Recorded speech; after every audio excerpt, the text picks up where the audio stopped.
Colmeiapodcast.com.br apresenta Verifica, o podcast da Lupa, a primeira agência de fact-checking do Brasil. Olá, bem-vindo, bem-vinda a mais um episódio do nosso Verifica, o podcast da Lupa. Você já sabe, o Verifica é o primeiro podcast a discutir desinformação, esclarecer os boatos que circulam nas redes sociais em língua portuguesa aqui no nosso Brasil. Eu sou Natália Leal, você também já sabe, sou diretora de conteúdo da Lupa. Hoje a gente está testando um modelo novo aqui no Verifica. Eu estou falando direto de São Francisco, na Califórnia, onde estou para um encontro aqui com outros fact-checkers, com outros checadores do mundo todo. Quem me acompanha sempre nessa jornada é o Gilberto Scofield Jr., que está lá no Rio de Janeiro.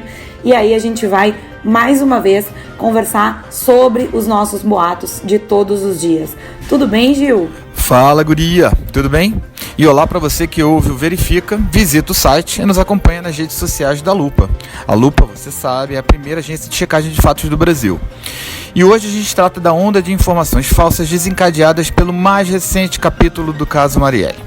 Elas têm incendiado as redes sociais depois que o Jornal Nacional noticiou que o porteiro do condomínio Vivendas da Barra relatou, num depoimento à Polícia Civil, que o ex-PM Elcio Queiroz, um dos acusados do assassinato da vereadora, teria entrado no condomínio na noite do crime com a autorização do, abre aspas, seu Jair, numa referência ao presidente Jair Bolsonaro.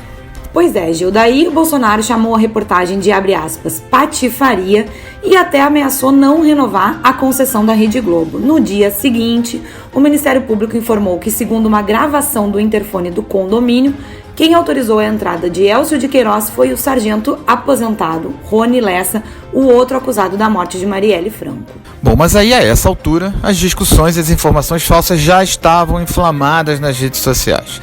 A gente esclarece aqui já algumas delas.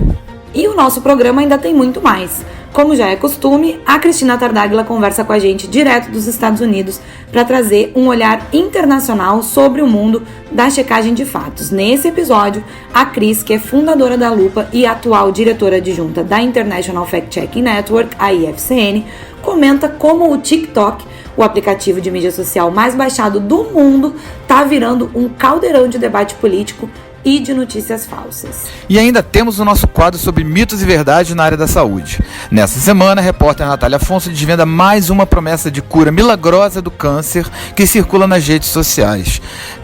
Toda semana tem uma fórmula nova, né? É incrível a capacidade das pessoas de inventarem medicamentos curadores do câncer, se nem todos os laboratórios do mundo unidos conseguem achar a cura do câncer, né? Bom, será que o bicarbonato de sódio pode ajudar o tratamento na doença? Bom, pelo menos é o que a gente viu por aqui. Daqui a pouco a gente conta pra você. Então, fica com a gente que o Verifica tá começando. Bom, antes da gente começar então a discutir aqui os nossos boatos de todos os dias, eu convido você que tá ligado no Verifica a nos acompanhar também nas redes sociais. Mais uma coisa que você já sabe, a Agência Lupa tá no Facebook, tá no Twitter, tá no Instagram. Tudo que a gente publica também tá lá no www.lupa.news e também vai para as nossas páginas nas redes sociais. Então não tem desculpa para não acompanhar as nossas checagens e também não tem desculpa para compartilhar notícia falsa, né? Bom, Gilberto, vamos começar os nossos esclarecimentos de hoje, então? Vamos nessa, guria! Bom, a gente hoje passa limpo algumas das notícias falsas desencadeadas a partir da notícia apresentada pelo Jornal Nacional na semana passada de que o porteiro do condomínio Vivendas na Barra da Tijuca disse em depoimento à Polícia Civil que o ex-PM Elcio de Queiroz, um dos acusados do assassinato da vereadora Marielle Franco e do motorista Anderson Gomes, foi autorizado a entrar no condomínio no dia do crime por, abre aspas, seu Jair. Ou seja, uma referência ao presidente Jair Bolsonaro, que mora no mesmo condomínio. Mas a própria reportagem ressalvou que, de acordo com o registro da Câmara, o então deputado Jair Bolsonaro estava em Brasília nesse dia. Logo depois dessa notícia, Bolsonaro, que estava no Oriente Médio, publicou um vídeo no qual ele chama a reportagem da Rede Globo de patifaria e ameaçou, inclusive, não renovar o contrato de concessão da Rede Globo. O episódio incendiou as redes sociais, que parecem não ter saído da campanha, e despertou uma onda de discussões, polêmicas e informações falsas. Pois é, as procuradoras responsáveis pela investigação do caso informaram numa entrevista coletiva convocada no dia seguinte da reportagem que uma gravação do interfone do condomínio contradiz o porteiro. Segundo esse áudio, quem autorizou a entrada de Elcio foi o sargento aposentado Rony Lessa, o outro acusado de matar a vereadora e o motorista. A gravação confirma que os dois se encontraram horas antes do crime cometido no dia 14 de março do ano passado. Inclusive já tem notas dizendo que são dois porteiros. O porteiro da primeira acusação, relatada pelo Jornal Nacional, seria um, e esse porteiro da gravação apresentada pelo Carlos Bolsonaro seria outro. Essa é a notícia do dia, digamos assim, dessa segunda-feira. Aliás, Gil, o assassinato da Marielle Franco e do motorista Anderson Gomes acaba de completar 600 dias e a gente ainda tem várias perguntas em aberto, especialmente quem mandou matar a vereadora Marielle Franco, E as notícias falsas, elas só atrapalham ainda mais o processo de investigação, que já é cercado aí de implicações políticas e de controvérsias. Pois é, Nath, então bora passar limpo algumas notícias falsas desencadeadas por mais esse capítulo do caso Marielle. Vamos nessa, Gil. Bom, circula nas redes sociais uma imagem que supostamente mostra o tal porteiro do condomínio Vivendas da Barra ao lado do ex-deputado federal Eduardo Cunha e de outros 2 homens. Os 4 têm adesivos de campanha da ex-presidente Dilma Rousseff colados na roupa. A legenda da foto aponta o porteiro como petista. Cheiro de notícia falsa, né, Nath?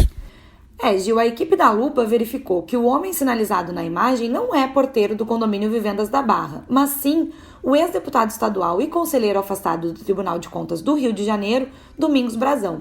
A imagem, na verdade, registra a participação dele e do ex-deputado Eduardo Cunha num ato de campanha da ex-presidente Dilma Rousseff no Rio de Janeiro em 2010. Você que nos ouve pode ver a foto lá na página da Lupa na internet. Eu vou falar só mais uma vez, eu prometo, é www.lupa.news. E é bom lembrar para o nosso ouvinte, que em setembro o Brazão foi apontado pela então Procuradora-Geral da República, Raquel Dodge, como o principal suspeito de ser autor intelectual dos assassinatos da vereadora Marielle Franco e do motorista Anderson Gomes. Além disso, o Brazão foi acusado de forjar depoimentos para tentar interferir nas investigações. Bem lembrado, Gil, mas por enquanto a Polícia Civil e o Ministério Público do Rio não apontaram o Brazão como suspeito e ele nega as acusações. Bem, vamos ao segundo caso de notícia falsa desencadeada por esse episódio do porteiro. Diga lá, Nath. Outro boato que corre na internet é o de que a Rede Globo pertenceria a 3 países árabes, o Bahrein, a Líbia e o Kuwait. Segundo um post nas redes sociais, eles seriam donos de 98% da emissora, por conta de empréstimos contraídos junto ao Arabic Bank. A publicação afirma também que os 3 países são inimigos do Catar, onde Bolsonaro fechou acordos recentemente e insinua, portanto, que eles estariam por trás de uma espécie de complô operado pela Globo contra o presidente brasileiro. Gil, por favor, esclarece isso aí pra gente. Pois é, Nath, parece até filme, de espionagem e intriga internacional. Bem, as informações são todas incorretas. Elas já foram negadas pela assessoria de imprensa da Globo. Mas o boato remonta à criação, em 1983, do Banco Roma de Investimentos pelo Grupo Roberto Marinho, hoje Grupo Globo. Como assim, Gil? Vamos lá.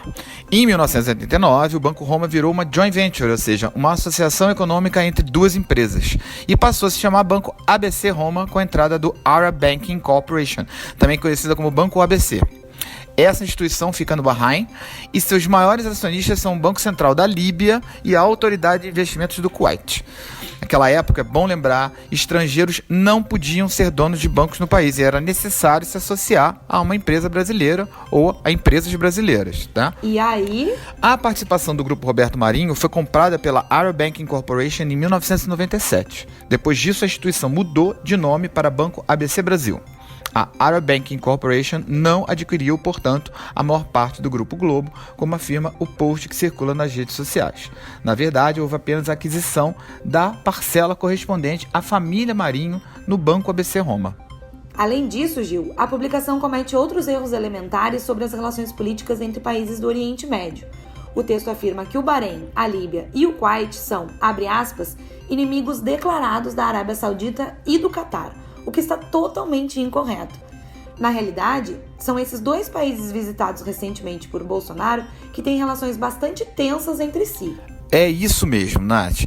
Desde 2017, a Arábia Saudita lidera um bloqueio internacional contra o Catar. O Bahrein aderiu ao bloqueio junto com Emirados Árabes Unidos e Egito. Já o Kuwait é um dos poucos países da região que mantém boas relações com os dois lados da disputa.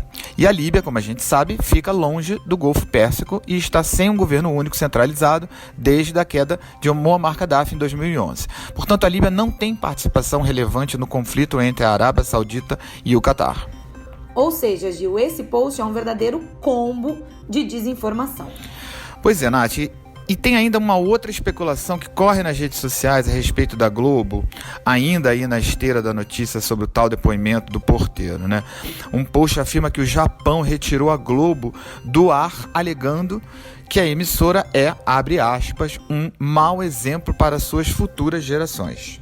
Essa informação começou a circular pelas redes sociais no fim da noite da última terça-feira, pouco depois do Jornal Nacional noticiar o tal depoimento do porteiro do condomínio Vivendas da Barra, que associa aí o nome do presidente Jair Bolsonaro aos suspeitos do assassinato da vereadora Marielle Franco e do motorista Anderson Gomes. O teor do depoimento, vale repetir, foi considerado mentiroso pelas procuradoras que investigam o caso. Bom, a notícia de que o governo japonês retirou a Globo do ar por ser um mau exemplo, tá, entre aspas, é totalmente falsa. Até porque partiu da própria emissora a decisão de cancelar em março desse ano o sinal transmitido para aquele país depois de 22 anos de operação. A IPC-TV, que era responsável por retransmitir o conteúdo da Globo no Japão, atribuiu o cancelamento à busca de novos modelos de negócios. Pois é, Gil, essa é mais uma peça da indústria da desinformação que, entre outros efeitos nocivos, ajuda a inflamar a polarização política e o ódio nas redes sociais. Por isso, a gente sempre reforça que é tão importante checar direitinho um conteúdo antes de compartilhar nas redes sociais que a gente costuma usar, né? É isso aí, Nath. E por isso que a cada semana a gente prepara esse podcast dedicado a esclarecer os boatos que contaminam as redes sociais. Falando ainda da área política, um terreno sempre muito fértil à desinformação, você sabe o TikTok, Nath? Sim, é aquele aplicativo de mídia social para criar e compartilhar vídeos curtos, né, de música com sincronização labial e tal. Isso. Ele foi lançado em 2016 pela empresa chinesa ByteDance e virou um sucesso entre os jovens. Mas agora parece que está infestado de desinformação também. Como assim? O TikTok se tornou um caldeirão político com muitas notícias falsas, muitas delas já no clima da corrida presidencial americana no próximo ano. Quem conta melhor essa história, diretamente dos Estados Unidos, é a Cristina Tardáguila. E a Cristina, você já sabe, é fundadora da Lupa e diretora adjunta da IFCN, a International Fact Checking Network, a rede que reúne as plataformas de checagem em todo o mundo. Diz aí, Chris. Oi, Nath. Oi, Gil. Olha, há algum tempo eu ando querendo falar aqui no Verifica do TikTok. É esse aplicativo chinês que anda bombando muito entre os adolescentes do mundo todo, do Brasil também, é claro, porque permite que eles façam clipes e compartilhem com seus amigos, sempre com um monte de música, dancinha, vocês já devem ter ouvido falar disso. O negócio é uma febre, sobretudo entre quem tem entre 10 e 24 anos. Mas por que eu trago o TikTok justo nessa semana para um podcast sobre desinformação? Adivinha, gente? Tem notícia falsa à beça e elas estão pegando fogo lá dentro do TikTok. E mais, os fact-checkers, gente, não estão conseguindo entregar checagem dentro do TikTok. Ou seja, uma parcela considerável da população jovem do mundo todo está consumindo notícia falsa de forma super divertida por meio de clipes musicais cheios de efeitos sem ter nenhuma verificação à sua disposição. Bom, eu separei aqui alguns exemplos para a gente comentar hoje, tá? Vamos lá. No início de outubro, quando eu comecei a analisar o TikTok, né, surgiu aquele debate aqui nos Estados Unidos sobre a possibilidade de impeachment do presidente Donald Trump. E aí o Trump, um certo dia, foi para o Twitter e postou um mapa do país, né, dos Estados Unidos, quase todo vermelho. Vermelho, como vocês sabem, é a cor do Partido Republicano, que é o partido do Trump. Bom, os checadores americanos foram verificar esse mapa vermelho e identificaram que ele estava errado, que esse mapa mostrava não o resultado final das eleições de 2016, mas algum momento ali antes do fim da contagem dos votos, ou seja, era mais vermelho do que a realidade final da contagem dos votos. E aí, muitas checagens foram publicadas na internet dizendo justamente isso, ou seja, tem checagem do Snopes, tem checagem do PolitiFact, tem checagem do Washington Post Fact Checker, mas, ao que tudo indica, nenhuma dessas verificações acabou sendo entregue no TikTok. Porque é moleza hoje, gente, encontrar nessa plataforma chinesa clipes de jovens reproduzindo tal mapa vermelho equivocado do Trump. Sempre, claro, com musiquinhas descoladas no fundo e dancinhas divertidas. Pessoas que certamente defendem a posição do Trump de permanecer no governo e criticam o movimento democrata de tentar fazer o impeachment do presidente americano. Bom, também é fácil encontrar no TikTok, gente, um monte de videoclipes de jovens usando capuz dentro de casa, sombrinha, guarda-chuva, para atacar a ativista Greta Thunberg, aquela jovem adolescente que defende, que a gente tome atitudes aí para proteger o planeta. Ou seja, o povo que nega o aquecimento global e as suas consequências como um todo também faz sua pregação com dados falsos lá no TikTok e tem ninguém entregando as verificações lá dentro. E ainda navegando nessa plataforma, gente, eu vi clipes com conteúdos anti-vacina. Aquele pessoal que acha que vacina mata. E aí não vou nem comentar, Coisa surreal. Bom, e o que os checadores estão fazendo? Até onde eu vi, e eu venho levantando esses dados há algumas semanas, Gil e Nath, pouquíssimo. Ou seja, os vídeos que têm melhor performance no TikTok têm até 15 segundos de duração. E pouquíssima checagem, acho que nenhuma, é capaz de se resolver em 15 segundos. Vocês já imaginaram fazer uma verificação em só 15 segundos? E além disso, o TikTok não permite o compartilhamento de URLs, ou seja, não dá para você fazer um vídeo curtinho e colocar ali um veja mais indicando para um link para fora da plataforma. Então fica aí a dúvida para essa semana para os nossos leitores. Como é que a gente leva fact-checking aos jovens consumidores de TikTok? Um beijo grande e até a semana que vem. Obrigado, Chris. Bom, já o nosso TikTok vai estar repleto de notícia falsa, levando em consideração aí que a galera adora copiar modinha americana, Então, assim, minha experiência com o aplicativo eu achei bastante adolescente, na verdade, o conteúdo que eu observei. Mas eu preciso estudar melhor o aplicativo, porque eu acho que tem caldo de marketing ali, entendeu? Preciso entender melhor a população que habita o aplicativo, os seus usuários, o que eles fazem, como vivem, como se vestem, o que comem, coisas desse tipo. Maravilha, Gil. Bom, agora tá na hora daquele nosso quadro sempre muito esperado sobre os mitos e verdades na área da saúde, e a gente volta a falar de câncer, a segunda doença que mais mata no Brasil atrás só dos problemas cardiovasculares.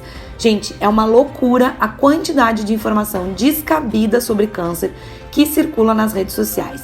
E elas normalmente estão associadas a um tratamento alternativo, uma cura milagrosa, que no fundo não tem o menor fundamento.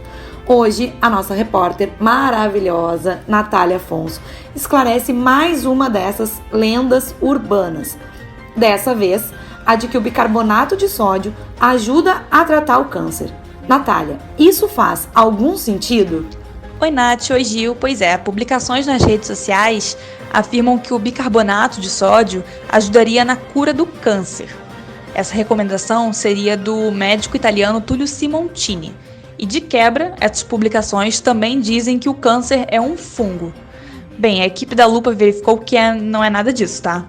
Segundo a Sociedade Brasileira de Oncologia, não há qualquer estudo ou evidência científica que comprove que o uso de bicarbonato de sódio auxilia o tratamento de câncer. A instituição reforça a importância de tratamentos convencionais recomendados por oncologistas clínicos, que possuem protocolos de pesquisa e controles sistemáticos de seus efeitos. E essa história toda ainda fica pior. O médico que teria recomendado esse tratamento foi condenado no ano passado a 5 anos e 6 meses de prisão por homicídio culposo e exercício inadequado da profissão na Itália. Em 2012, um paciente com tumor cerebral foi submetido a um tratamento com bicarbonato de sódio e morreu logo após o procedimento. E em relação ao fungo, bom, o câncer não é um fungo, pessoal. A doença ela surge a partir de mutações genéticas que causam o crescimento desordenado de células do corpo.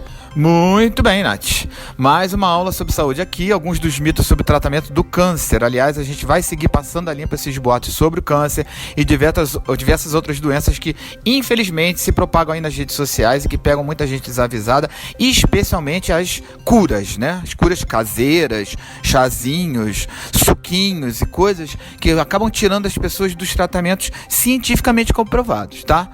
Nos episódios do Verifica já tem até uma série desses esclarecimentos. Então, se você não ouviu ainda, é só escutar os programas anteriores no seu player de podcast favorito, ok? E com essa dica do Gil, a gente chega ao fim deste 11º episódio do nosso Verifica, o primeiro podcast em português sobre boato e desinformação, o podcast da Lupa. Para seguir acompanhando as informações que a Lupa confere, é só seguir a gente no Facebook, no Twitter e no Instagram, e também ficar de olho lá no nosso site, que eu já falei 1 milhão de vezes, falo todo episódio e hoje não vou repetir mais uma vez. Se você tiver uma sugestão de checagem, escreve pra gente lá no lupa@lupa.news e a gente vai ver o que a gente pode fazer com esse boato aí que você ficou em dúvida, tá? A produção e a reportagem do Verifica, você já sabe, são da equipe da Agência Lupa e o roteiro e a edição ficam por conta dos nossos parceiros do Colmeia Podcast. Na próxima semana, a gente tá de volta para falar mais uma vez sobre os conteúdos falsos que atormentam a vida da gente. Então você já sabe, toda quarta-feira a gente tem um encontro marcado no seu player de podcasts favorito. Uma ótima semana para você, um beijo e tchau! E é isso aí, uma ótima semana para todo mundo, um beijo, tchau, tchau. Verifica, o podcast da Lupa, a primeira agência de fact-checking do Brasil. Uma produção colmeiapodcast.com.br. Colmeia Podcast, o rádio do seu tempo.